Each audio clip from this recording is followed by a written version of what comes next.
Na semana passada, nós começamos a estudar a respeito de submissão doméstica. Nós já estudamos a respeito da relação do crente com as autoridades civis, já falamos da relação dos crentes nos tratos profissionais, especialmente no aspecto aqui da servidão doméstica dos tempos de Pedro. Nós já abordamos isso, aplicamos isso à realidade profissional do crente.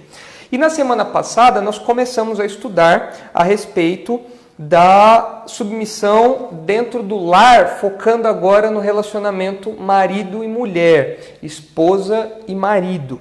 Aqui é o assunto que compreende aí os versículos de 1 a 7 do capítulo 3 de 1 Pedro. Um assunto muito relevante para os nossos dias, já que, como a gente comentou na semana passada, a instituição da família, o papel da mulher na sociedade e dentro de casa tem sido questionado.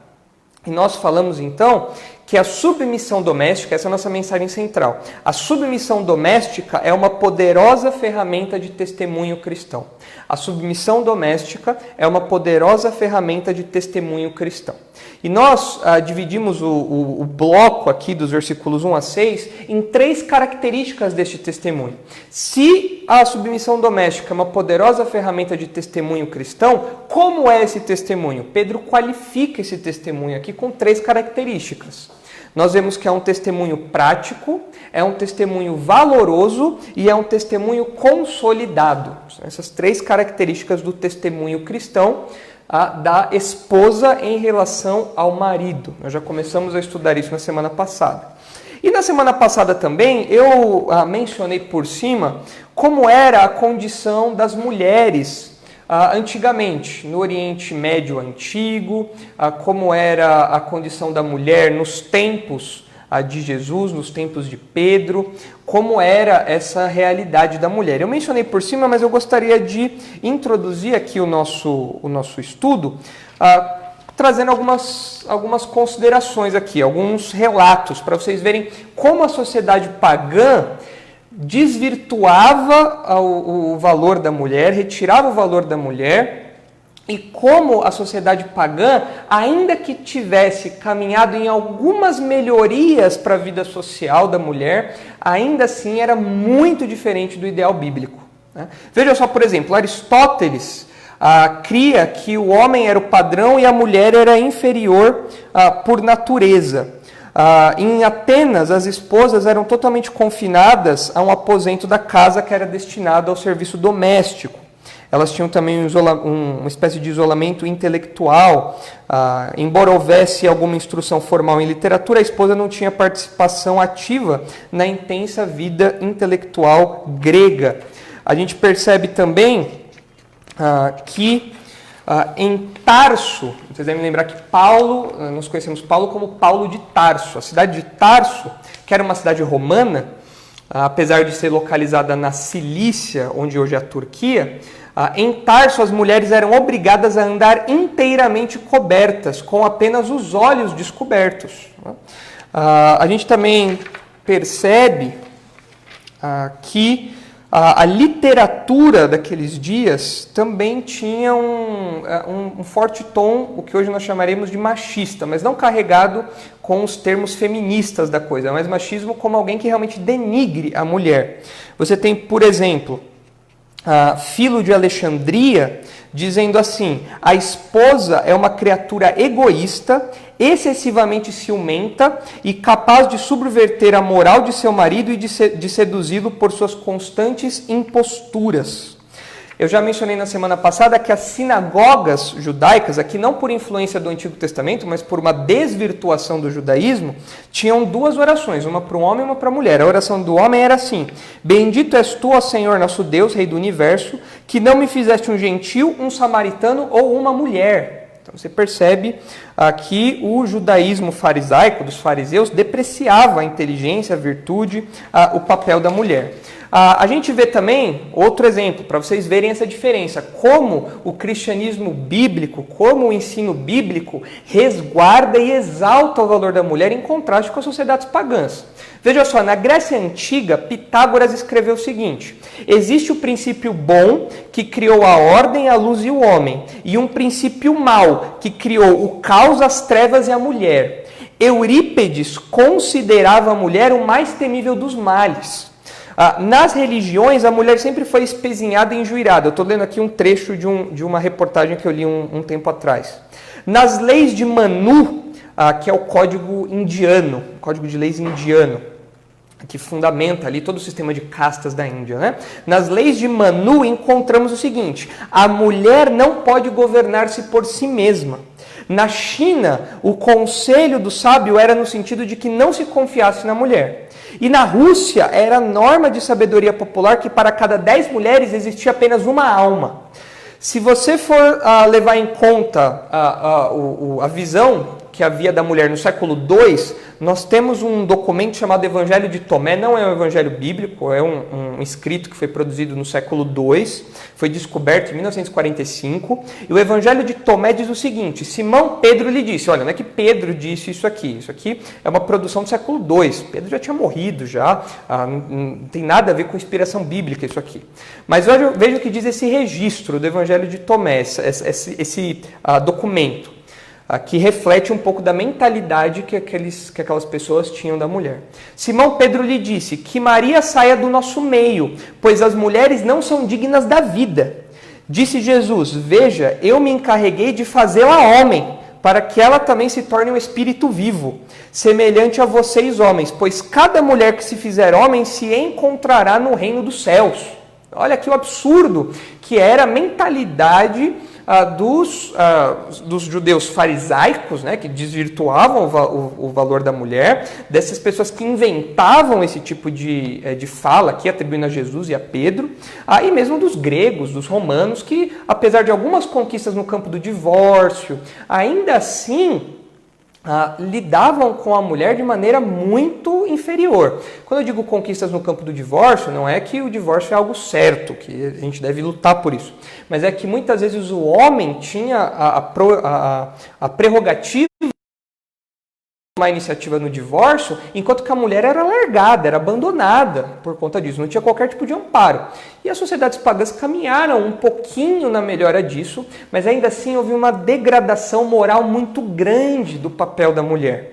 O pastor John MacArthur, nesse livro que eu recomendo todas as moças a lerem, 12 Mulheres Notáveis, esse livro aqui, acho que vive em promoção na Amazon, para Kindle, vocês podem comprar para Kindle também.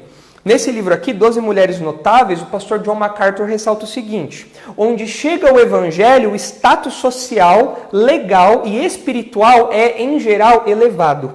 Quando o evangelho é escondido, seja por repressão, falsas religiões, secularismo, filosofia humanista ou decadência espiritual dentro da igreja, a posição da mulher é rebaixada. E na sequência o pastor John MacArthur mostra que o feminismo, apesar desse discurso super bonitinho que nós vemos de valorizar a mulher, na verdade acaba fazendo o contrário. Então, se você quer saber mais um pouco a respeito disso, leia esse livro do John MacArthur. Não é um livro sobre feminismo, é um livro sobre perfis de mulheres, das mulheres bíblicas, mas na introdução, no primeiro capítulo, ele menciona um pouquinho do impacto positivo do cristianismo, da Bíblia, da Escritura, da Palavra de Deus e dos servos de Deus na sociedade, visando aí enaltecer e proteger o valor da mulher. Então vocês vejam que realmente a Bíblia, o cristianismo genuíno, não é machista. Nós já comentamos disso na semana passada também, olhando para o ministério de Jesus, olhando até mesmo para o desenvolvimento da igreja no Novo Testamento. O cristianismo, o Novo Testamento não são machistas. A Bíblia não é um livro machista. E se você perdeu esse estudo, vá lá no YouTube, porque você pode assistir o primeiro estudo lá, onde eu menciono um pouquinho a respeito disso, tá ok? E nós, então, estamos falando aqui do contexto doméstico, e é interessante Pedro fazer esse funil. Ele falou do governo, falou das relações profissionais dentro de casa, mas agora ele vai para o centro, ele vai para o núcleo das relações domésticas, que é a relação de marido e esposa. Nós percebemos aqui ele chega nesse núcleo aqui. E é importante Pedro chegar nesse núcleo não apenas pela situação que as mulheres estavam experimentando, que as esposas estavam experimentando naquela ocasião, mas porque é dentro de casa que o bicho pega. É na relação marido e mulher que as máscaras caem, que os discursos são colocados à prova. É nesse contexto que a gente percebe onde realmente a fé está ativa, funcionando, e onde realmente há um cristianismo, há fé verdadeira, ou há apenas um fingimento, há apenas uma máscara que as pessoas vestem. Dentro de casa você não consegue vestir essas máscaras por muito tempo. Você não consegue se enganar ou enganar outras pessoas por muito tempo. Então, dentro de casa a gente percebe o valor da fé e a expressão disso na vida prática. Não é à toa que os critérios para o ministério pastoral estão intimamente vinculados ao papel do pastor como pai e esposo, como líder da casa, da sua casa. 1 Timóteo 3 fala, como pode alguém cuidar da casa de Deus se não cuida da própria casa? Pensando aí no testemunho da esposa, dos filhos, na criação deles, dos filhos, do modo como ele trata a esposa. Então, nós percebemos que o ambiente doméstico é um ambiente extremamente importante para colocar à prova a fé e a validade da Escritura na vida das pessoas. E nós começamos a ver um testemunho prático, que esse testemunho doméstico é um testemunho prático. Isso aí nos versículos 1 e 2, que eu vou ler agora para a gente dar sequência aqui no nosso estudo, tá ok? 1 Pedro 3, versículos de 1 a 6, mas hoje a gente vai ficar só nos versículos 1 e 2, mostrando que o testemunho da esposa dentro de casa é um testemunho prático, é um testemunho que acontece por meio das ações. Veja só, 1 de Pedro 3, versículo 1. Mulheres, sede vós, igualmente, submissas a vosso próprio marido, para que, se ele ainda não obedece à palavra, seja ganho sem palavra alguma por meio do procedimento de sua esposa, a observar o vosso honesto comportamento cheio de temor. Não seja o adorno da esposa o que é exterior, como frisado de cabelos, adereços de ouro, aparato de vestuário.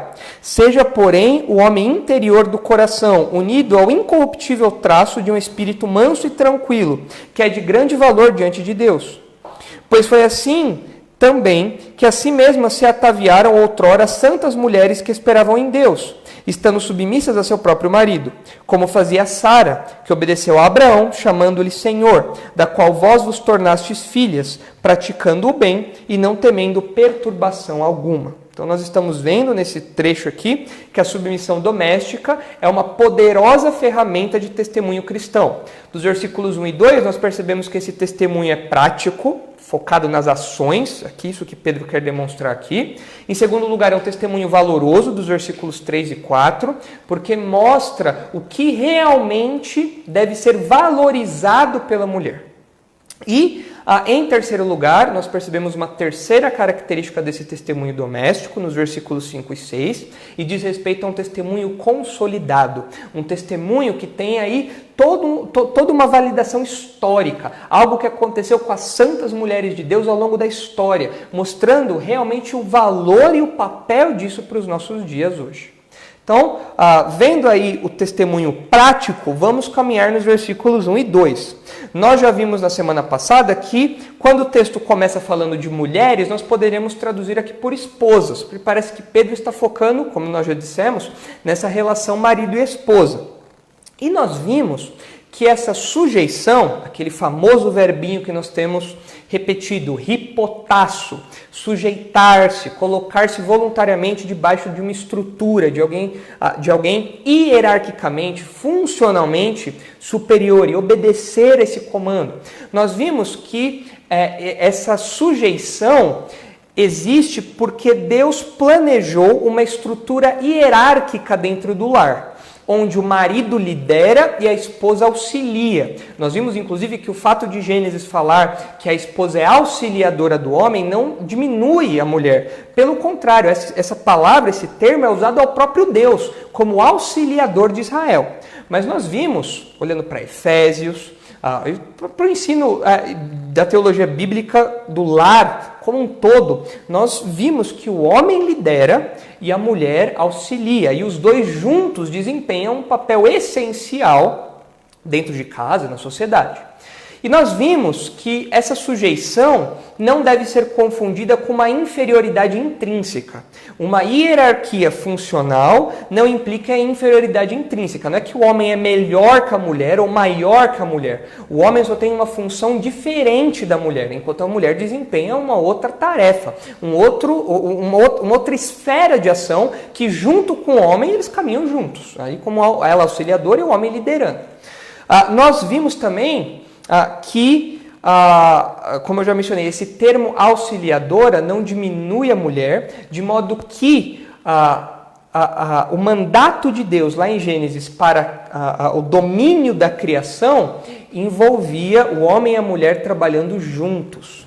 Há uma diferença de função, mas os dois são feitos à imagem e semelhança de Deus. E juntos, eles então dominariam a criação. Eles exerceriam o que nós conhecemos como mandato cultural, que Deus deu ao homem para governar a criação. Homem e mulher juntos, cada um na sua função. Isso não implica em diminuir o papel da mulher ou colocar o homem como um super-homem. Nós já vimos isso semana passada. Qualquer coisa, revisa lá para você ter isso fresquinho na sua cabeça.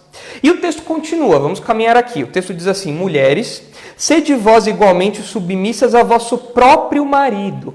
Há uma notinha aqui que eu gostaria de fazer. O texto fala que é importante que a esposa seja submissa ao próprio marido, delimitando o limite da submissão, colocando cercas na submissão. Isso significa que as esposas, as mulheres, não devem ser submissas a homens alheios. A minha esposa não tem que ser submissa a outro homem.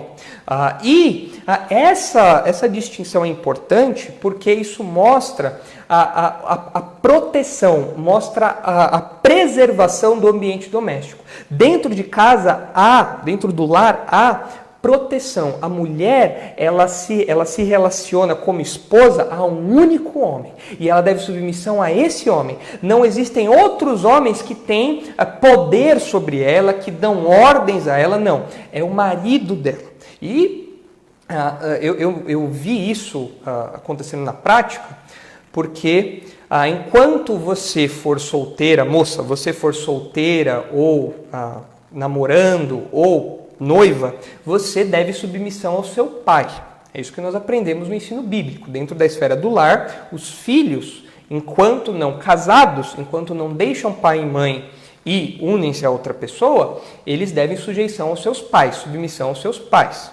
E eu vi isso acontecendo na prática, a importância desse princípio acontecendo na prática, porque quando eu comecei a namorar a Isabela, eu me recordo que eu e a Isabela, nós chegamos todos felizes ali para o pastor Marcos, entusiasmados, falando, olha, nós começamos a namorar e tal.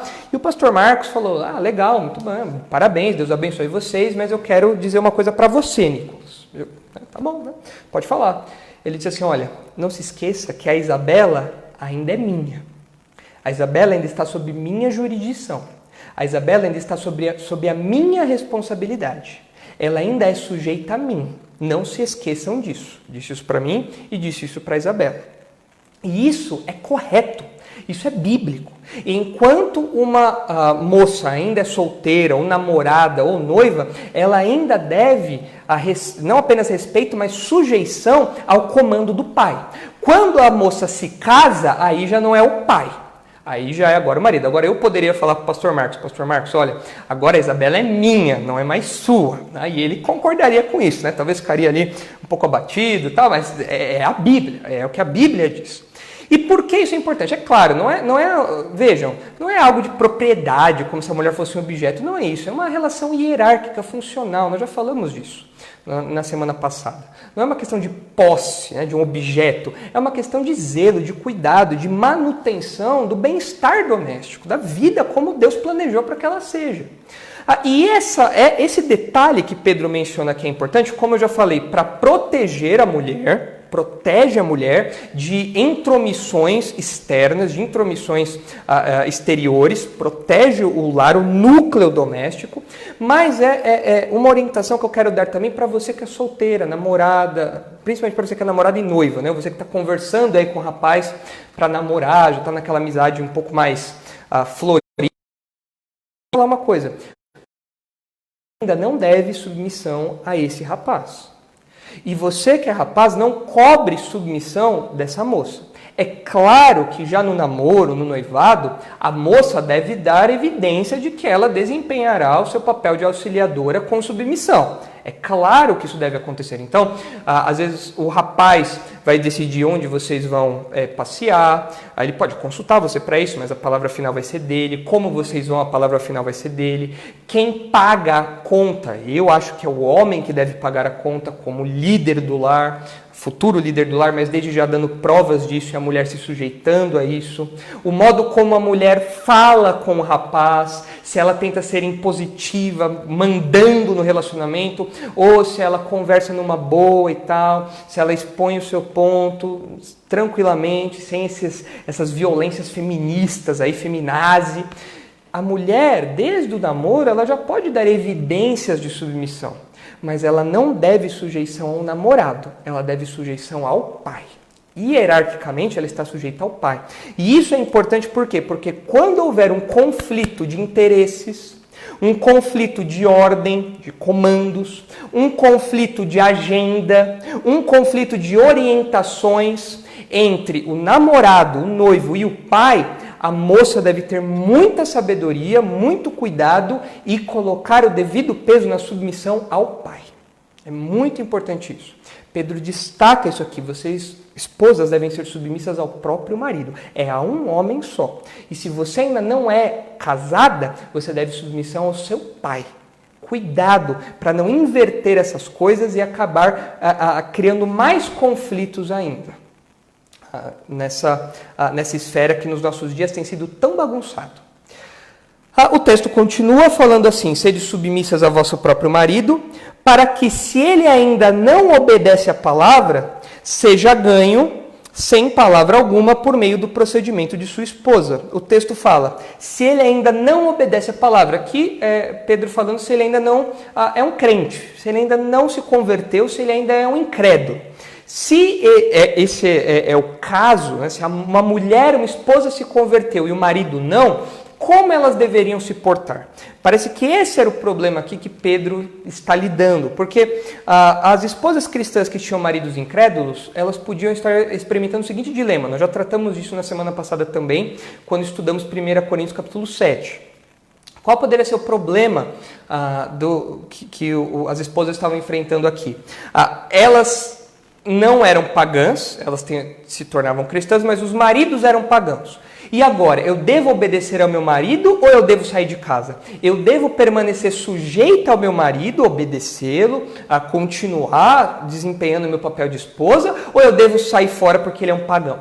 Ou ainda, as esposas podiam se ver numa situação complicada porque o marido, o homem da casa, o líder da casa, levava toda a casa para a sua religião. Quando o homem, o marido, era pagão, se curvava a uma religião específica, todos os servos, a esposa, os filhos seguiam essa religião também. E agora, como que as esposas fariam nesse caso? Elas deveriam ir embora? Elas deveriam ser rebeldes? Qual deveria ser a postura delas, já que elas não iam se sujeitar ao paganismo? Então vejam que Pedro mostra aqui que a mulher não deveria ser subversiva, assim como Paulo lá em 1 Coríntios capítulo 7 também. Não há subversão no trato doméstico, não deve haver subversão no trato doméstico. Pelo contrário, Pedro orienta, sede submissas ao vosso próprio marido. O casamento é desempenhar o papel de esposa nesse relacionamento. E o texto continua, nós já falamos desse trechinho na semana passada, por isso que eu estou indo rápido aqui.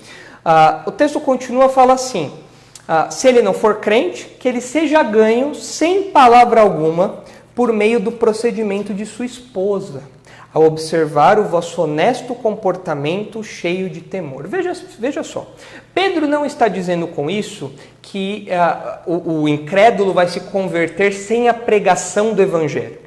Pedro não está dizendo que é possível alguém se converter só vendo ações. Nós sabemos que a salvação acontece por meio da pregação. E é por meio da pregação que vem a fé.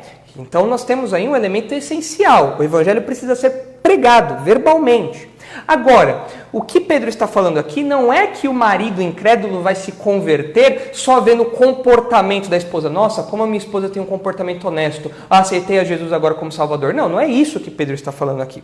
O que Pedro está falando é que por meio das ações da esposa, o cristianismo pode se tornar atrativo e as ações da esposa servem como argumentos favoráveis para ampliar, aumentar, desenvolver o interesse daquele cara pelo Evangelho. O interesse daquele marido pelo Evangelho. Olha só como é o comportamento da minha esposa. Ela é diferente. Ela pensa diferente. Ela fala diferente. Ela age diferente. Eu estou interessado, eu quero saber mais sobre isso. E nós percebemos em 1 Coríntios capítulo 7, que nós lemos semana passada, a 1 Coríntios 7,14, que de fato, quando uma pessoa do lar é cristã, isso gera uma influência positiva dentro do lar. Isso que Paulo fala quando fala que o marido é santificado pelo convívio da esposa. Ou seja, de alguma maneira isso tem uma influência positiva sobre o marido. Seja nos hábitos, no linguajar, em algumas cercas que o convívio com os crentes põe. Então há realmente uma influência muito positiva, que pode servir de atrativo para o interesse do marido incrédulo em relação ao cristianismo. Inclusive, Pedro já havia exortado os crentes de modo geral a respeito da importância do bom comportamento no meio dos não crentes. Veja o que ele diz em 1 Pedro 2, versículo 11. Nós já estudamos isso lá no primeiro estudo de 1 Pedro. Amados, 1 Pedro 2,11. Amados, exorto-vos como peregrinos e forasteiros que sois, a vos absterdes das paixões carnais que fazem guerra contra a alma, mantendo exemplar o vosso procedimento no meio dos gentios, para que naquilo que falam contra vós outros como de malfeitores, observando-vos em vossas boas obras, glorifiquem a Deus no dia da visitação. Pedro mostrando a importância do bom comportamento no meio de uma sociedade pagã. E agora trazendo, ampliando a necessidade desse comportamento para a esfera da igreja. Aumentando, colocando uma lente de aumento agora para que a gente veja esse núcleo doméstico e a importância de um comportamento exemplar naquela realidade. O que é uma conduta pura e honesta? Né? O texto diz aqui, né? O vosso honesto comportamento cheio de temor. Aqui nós sabemos o temor é o temor a Deus. Lá no versículo 17, Pedro orienta os seus leitores na esfera dos relacionamentos civis. Ele fala para nós temermos a Deus e honrarmos o rei. Temor a Deus. Depois, no versículo 18, nós vemos que os servos deveriam se submeter aos seus senhores temendo a Deus. Parece que essa é a ideia aqui de Pedro também, no capítulo 3. Mulheres, esposas, sejam submissas aos vossos maridos, tenham um comportamento exemplar, temendo a Deus. Então, a minha vida de temor a Deus se expressa em ações que os outros percebem. E o comportamento da mulher decorrente, da esposa, né, decorrente de uma vida dedicada a Deus, de temor a Deus, é uma conduta, é um comportamento honesto. E a palavra aqui honesto é a ideia de algo puro, é algo bom. Aí como é um comportamento honesto? Como é um comportamento puro? Como a esposa tem um comportamento puro e honesto na esfera doméstica? Bom, eu listei aqui alguns exemplos. Pedro não fala esses exemplos aqui. Ele está dando um princípio que deve ser aplicado a realidade aí dos crentes de modo individual, mas esse princípio tem algumas expressões muito claras que a gente pode perceber. Como ser uma esposa que tem um comportamento puro, honesto. Como? Em primeiro lugar, sendo decente.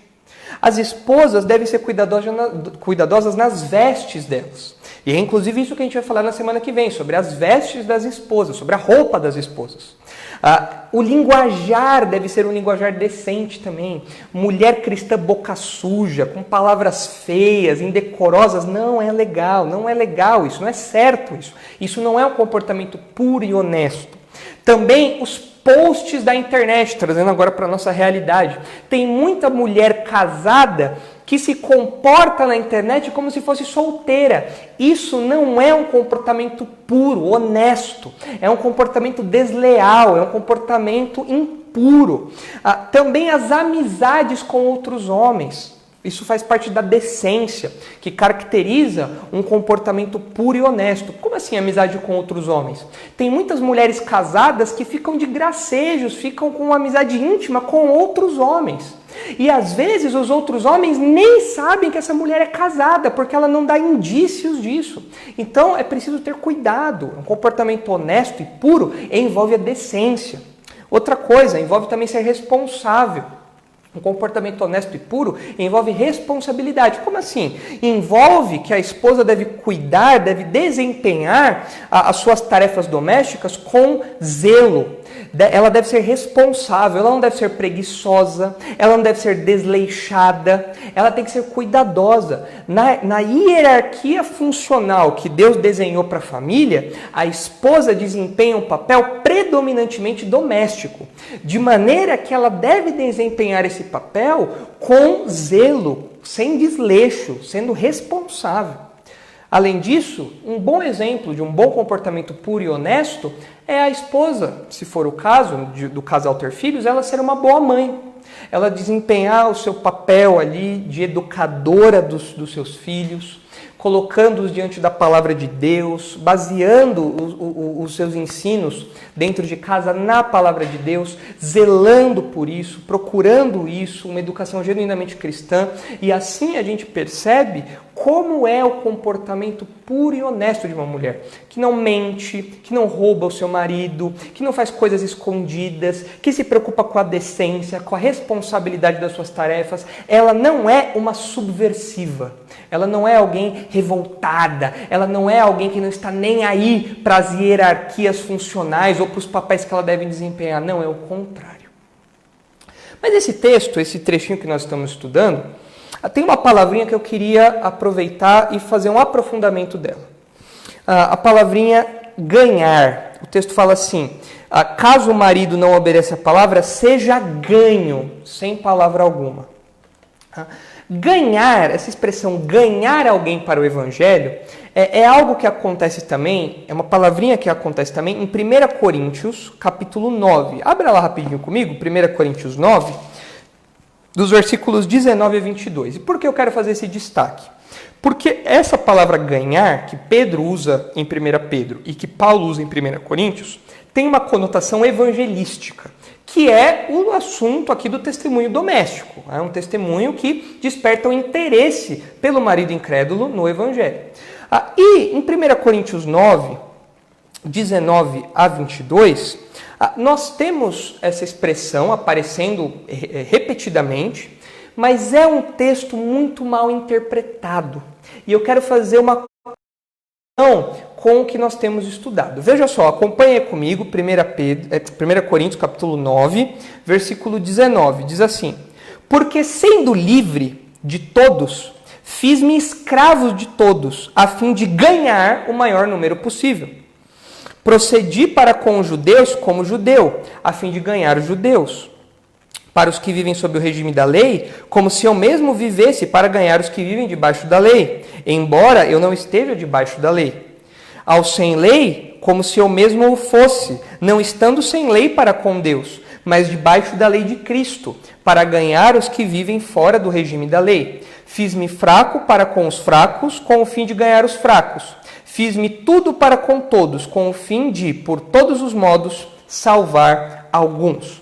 O que a gente percebe aqui, vejam bem, esse texto é muito mal utilizado, eu já vou exemplificar esse mau uso nos próximos minutos, mas eu quero destacar o que o texto está ensinando, em primeiro lugar. O texto está mostrando que Paulo, em seu ministério, ele buscava, nos seus esforços evangelísticos, eliminar barreiras simples, temporárias e não morais. Paulo não se envolvia em nada que era imoral nesse esforço evangelístico. Mas havia ali algumas barreiras relacionadas aos escrúpulos das pessoas, os escrúpulos dos grupos que ele menciona aqui, que ele tinha ali na liberdade cristã, dentro da liberdade cristã, sem ferir nenhum princípio bíblico, nem nada da lei de Deus, Paulo podia fazer algumas concessões a fim de eliminar algumas barreiras iniciais, para que a pessoa conseguisse avançar ali no entendimento do evangelho. evitar um choque desnecessário. Né? Então, por exemplo, Paulo fala aqui sobre judeus e gentios. É isso que o texto está falando. Paulo ilustra o seu esforço evangelístico nesse sentido com os judeus e gentios. Os judeus tinham uma lei cerimonial rigorosa, tinham dietas alimentares, não comiam carne de porco, por exemplo. Você tinha os dias, o sabá, que eles tinham que guardar. Você tinha, por outro lado, os gentios, que não tinham nada disso, viviam sem estar debaixo dessa lei mosaica. E o que Paulo está falando é que para um grupo ou para outro, ele sabia como administrar a sua liberdade cristã de modo a eliminar as barreiras que eventualmente pudessem ter no campo dos escrúpulos pessoais, não de acomodações culturais, eu vou falar disso, mas na questão de escrúpulos pessoais. O judeu não pode comer carne de porco. Então eu não vou sair para um almoço com um judeu que eu estou evangelizando, eu não vou comer, não vou pedir um bifão lá com bacon, não vou fazer isso. Isso seria um choque desnecessário. Da mesma maneira, se eu for na casa de um incrédulo e de um gentil, e ele me oferecer, de um não judeu, isso é um gentil, de um não judeu, e ele me oferecer um misto de presunto e queijo, eu vou comer isso sem peso nenhum na consciência, porque eu não estou debaixo da lei mosaica. Então a gente percebe que é disso que Paulo está falando. Agora, vejam que isso não significa, e vejam como as pessoas usam isso. Em primeiro lugar, isso não significa que você deve frequentar os bares da faculdade a fim de alcançar os alcoólatras da sua sala. Isso não significa, o que Paulo está ensinando aqui, não significa que você deve ter uma boca cheia de palavrões para conquistar aqueles que têm um linguajar despojado, um linguajar aí boca suja. Também não significa que você deve ir à balada para ganhar os baladeiros. Né?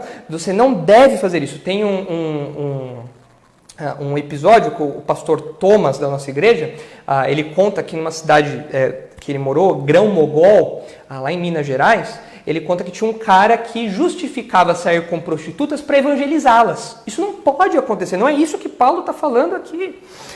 Não significa que você deve se vestir e viver como um punk a fim de conquistar os punks, de evangelizar essa tribo urbana.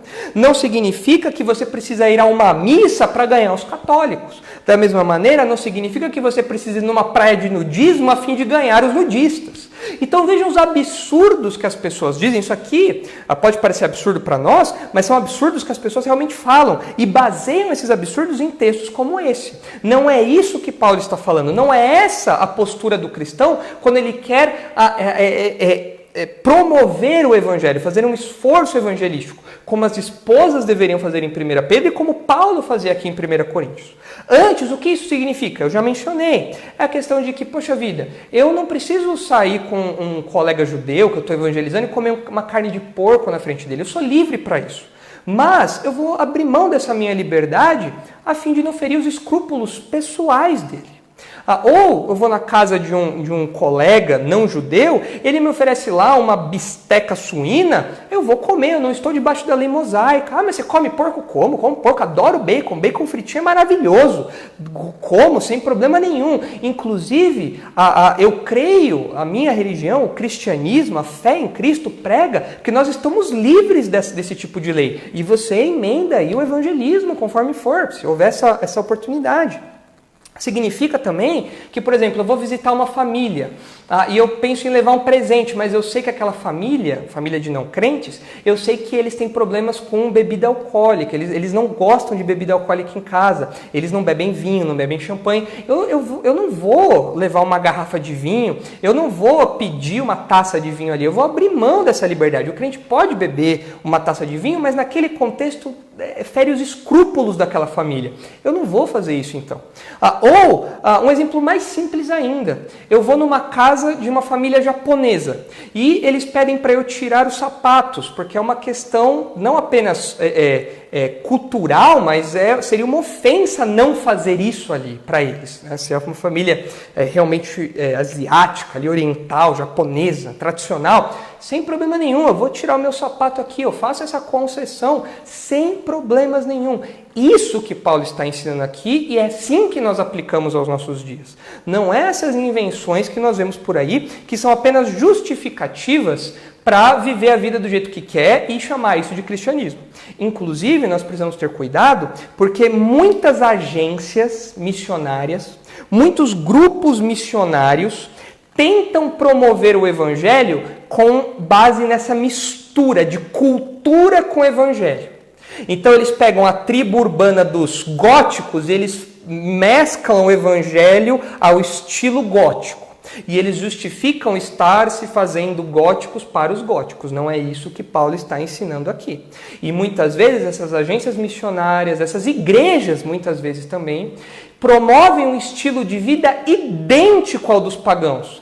Só que aí no finalzinho do evento faz uma pregaçãozinha rasa do evangelho em 5 minutos. Não é assim que o povo de Deus deve se comportar. Não é isso que Paulo está ensinando aqui. Não é assim que nós ganhamos os incrédulos. Não é dessa maneira. Nós precisamos fugir de igrejas e organizações, como algumas que eu já vi. Isso são coisas que eu já vi. Existem. Você pode procurar na internet, você vai achar. Existem organizações, a gente precisa fugir disso. Organizações que fazem shows musicais cristãos que são idênticos a um show de rock secular. E não é a letra diferente que faz toda a diferença na comunicação do evangelho ou não. Não. A gente percebe que esses shows, né, têm um comportamento idêntico a um show pagão aí, onde o pessoal pula, faz bate-cabeça, onde o pessoal toca lá de uma maneira agressiva, de uma maneira violenta, e aí no meio você ouve lá um Jesus, meu Salvador. Isso não é pregar o evangelho. Isso não é fazer-se roqueiro para os roqueiros, não é isso. Isso não existe. Da mesma maneira, tem algumas igrejas que desfilam em blocos de carnaval. Isso já aconteceu. Isso é ridículo, isso é banalizar o evangelho. Por quê? Isso é tentar misturar uma ideologia, a cultura humana, com aquilo que é incorruptível. Veja o que Pedro diz lá no capítulo 1, no versículo 23. Olha só, o que salva uma pessoa não é essa mescla daquilo que é corruptível, que é passageiro, que muda, como essas coisas culturais, com o evangelho. Não é essa mescla que salva, é o evangelho puro. Veja só, 1 Pedro 1, 23. Pois fostes regenerados, o verdadeiro nascimento, o novo nascimento, não de semente corruptível, mas de incorruptível, mediante a palavra de Deus, a qual vive e é permanente. Nós vemos lá no capítulo 4 de 1 Pedro, não vou ler aqui agora por conta do tempo, mas nós vemos em 1 Pedro 4, Pedro falando, olha, os incrédulos agora estranham porque vocês não andam nos mesmos lugares e fazendo as mesmas coisas que eles fazem. Mas esses movimentos aí, missionários, se é que dá para chamar isso de missionário, né? Esses movimentos de mescla cultural com o evangelho, eles acabam esvaziando essa ideia da diferença entre o crente e o incrédulo. O crente e o incrédulo, eles são idênticos, com a exceção de que um usa a palavra Jesus e o outro não. Isso não pode acontecer. Inclusive, em Efésios capítulo 5, dos versículos 11 a 17, nós vemos Paulo exortando os efésios que eles não devem compactuar com as obras das trevas, mas eles devem reprová-las. E muitas vezes cristãos, usando aí de desculpas para promover uma vida pecaminosa, falam que estão evangelizando, tentando ganhar os outros, porque não querem abrir mão das suas preferências, daquilo que eles acham legal. Então eles não querem abrir mão disso, mas eles querem ser crentes. Então eles criam esse cristianismo híbrido, que nada mais é do que um paganismo cristianizado. O crente não faz isso. Isso não é ganhar ninguém. Por isso que Pedro ressalta aqui, nós temos reforçado em 1 Pedro 3, que o modo como o marido incrédulo pode ser ganho é vendo o comportamento honesto da esposa. É no dia a dia, é algo simples, é algo cotidiano, é algo que não precisa de cartazes, não precisa de banners, não precisa de passeatas na rua, de shows de rock. Não precisa de nada disso. Precisa de um viver honesto e puro. E quando houver oportunidade, a proclamação, a pregação verbal do Evangelho. É assim que Paulo ganhava as pessoas. E é assim que as esposas ganhariam seus maridos. em 1 Pedro capítulo 3. O cristão é alguém pacífico, que influencia silenciosamente por meio da sua conduta, mas que, quando oportuno, influencia verbalmente por meio da pregação do Evangelho. E aí, nós terminamos então os versículos 1 e 2, já expomos aí tudo, que mostra que o testemunho da esposa, o testemunho doméstico, que é uma ferramenta de testemunho cristão, esse testemunho é prático, porque Pedro foca aqui no impacto das ações da esposa. Mas eu gostaria de citar também aqui uma questão que às vezes surge, e é muito importante. As pessoas falam assim, pastor, mas veja bem, a esposa ela deve ser submissa ao marido em qualquer situação? Por exemplo, se o marido induz a esposa ou ordena a esposa a pecar, ela deve ser ainda assim submissa? Ela deve obedecer ao marido e pecar? É claro que não. Mentir, manipular, omitir, é claro que não. A esposa não deve se submeter a uma ordem como essa. Por quê? Nós já aprendemos lá quando estudamos a questão da submissão ao governo civil que nós tememos primeiro a Deus. E depois nós temos essas outras esferas de submissão. E por temermos primeiro a Deus, nós não podemos infringir nada da lei de Deus. Nós tememos primeiro a Ele e depois essas outras esferas. Então, assim como o governo civil pode ser desobedecido quando ele manda que nós pequemos, da mesma maneira, quando o marido manda que a esposa peque, ela pode e deve não obedecê-lo. Porque, como nós vemos lá em Atos capítulo 5, importa obedecer antes a Deus do que os homens. Eu temo a Deus. E o meu temor a Deus, é claro, me faz ser submissa ao meu marido e tudo mais. Mas a partir do momento que há um choque de esferas e o meu marido me manda desobedecer a Deus, então eu já não posso permitir isso. Então essa é uma questão que as pessoas levantam. E tem uma outra questão que eu gostaria de apontar também. Infelizmente, eu vi uma pesquisa que diz que cerca de 40%, estima-se que 40% das denúncias de violência doméstica aos órgãos especializados, ou seja, de homens que batem nas mulheres, 40% das denúncias são feitas por mulheres evangélicas. E possivelmente boa parte disso, infelizmente, conta também com maridos evangélicos. Então é uma realidade triste. Nós veremos como deve ser o comportamento do marido em alguns estudos próximos aí, nós veremos isso. Mas é triste ver que existe violência doméstica dentro de lares cristãos.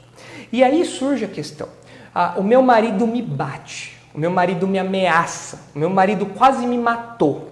Eu devo continuar me submetendo a ele? Meu marido é um alcoólatra, chega em casa bêbado e me bate toda noite. O meu marido é um viciado, o meu marido é um mau caráter que me expõe a minha saúde, expõe a minha segurança. Eu devo continuar submissa a ele? Não tem nada que eu possa fazer? Bom, nesse caso, meus irmãos, nós precisamos entender um pouco da ética cristã. A ética cristã é construída a partir de uma visão holística, uma visão completa do que a Bíblia diz.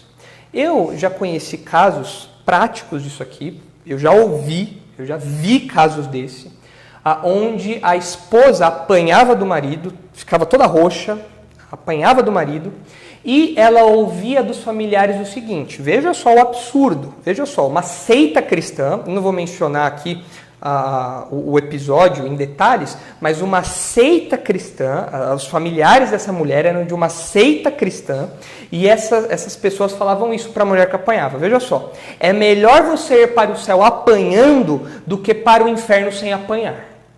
Então você tem que continuar submissa, caladinha, apanhando o tempo todo ali, sem se divorciar, sem separar, sem ir embora de casa, porque é melhor você ir roxa para o inferno do que você ir perfeitinha, roxa para o céu, do que você ir perfeitinha para o inferno.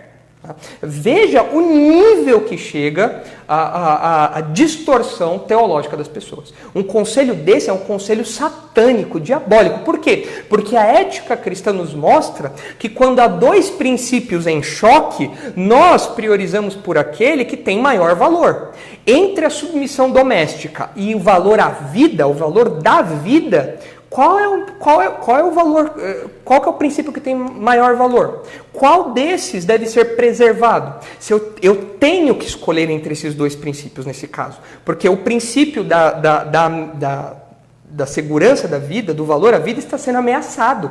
E ele é maior do que a submissão doméstica. Os dois são importantes. Nós devemos zelar para que os dois andem juntos, mas nesse caso onde há um choque, então eu pego o princípio mais valoroso. No caso é a proteção à vida. E muitas vezes então as esposas devem denunciar os seus agressores, devem proteger os seus filhos, vai para a casa dos pais, pede proteção aí para os familiares, tome medidas legais em relação a isso, porque se a sua vida está sendo verdadeiramente ameaçada, a vida dos seus filhos, então há um choque de valores. E nesse caso é evidente que você, saindo de casa, não estará se submetendo ao seu marido, mas você vai estar preservando a sua vida.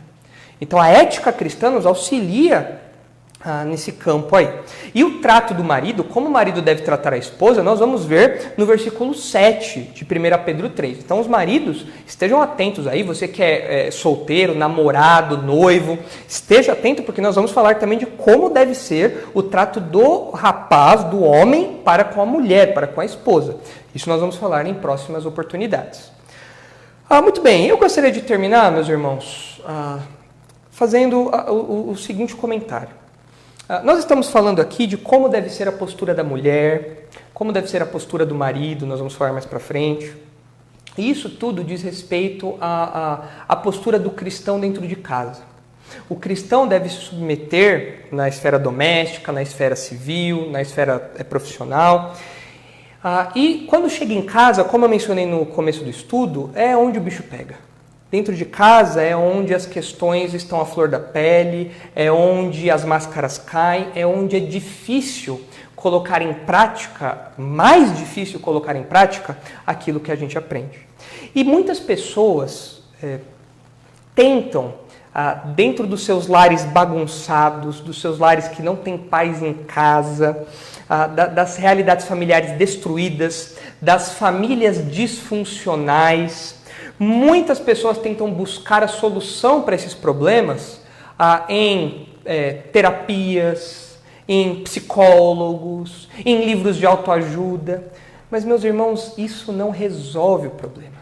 Se você está nos assistindo e você não tem paz na sua casa, você não consegue colocar essa ordem bíblica da sujeição em prática, você não consegue amar o seu marido como ele deve ser amado, você não consegue amar a sua esposa como ela deve ser amada, você não consegue criar os seus filhos como eles devem ser criados, a sua casa é uma bagunça, a sua casa é um passando por cima do outro, é um constante atrito. Como você resolve isso? Não é por meio de terapia, não é por meio de autoajuda, de coach, não é por nada disso. A única coisa que pode resolver isso é o Evangelho. É o Evangelho, só isso.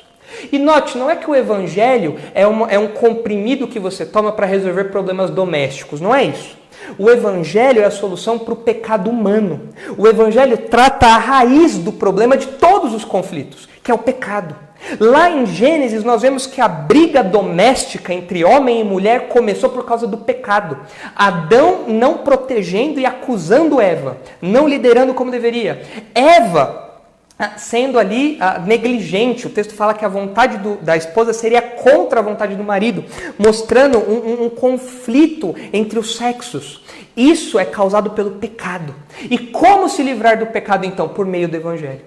Jesus Cristo morreu na cruz para tirar a culpa do pecado. E agora, submissos a Jesus, crendo nele como nosso único e suficiente Salvador, o Espírito Santo habita em nós. E o fruto do Espírito é amor, alegria, paz, longanimidade, benignidade, bondade, fidelidade, mansidão, domínio próprio. São valores, são virtudes fundamentais para o bem-estar do lar. Mas é algo que é o Espírito Santo que promove por meio do Evangelho. Então, se você ainda não é um crente e você quer saber como colocar tudo isso aqui em prática, eu te digo, é impossível para você. Você não consegue fazer isso. Você precisa de um novo nascimento. Você precisa nascer de novo. Você precisa crer no Evangelho de Jesus. E então você terá um novo coração, o Espírito Santo habitará em você e você será uma nova criatura.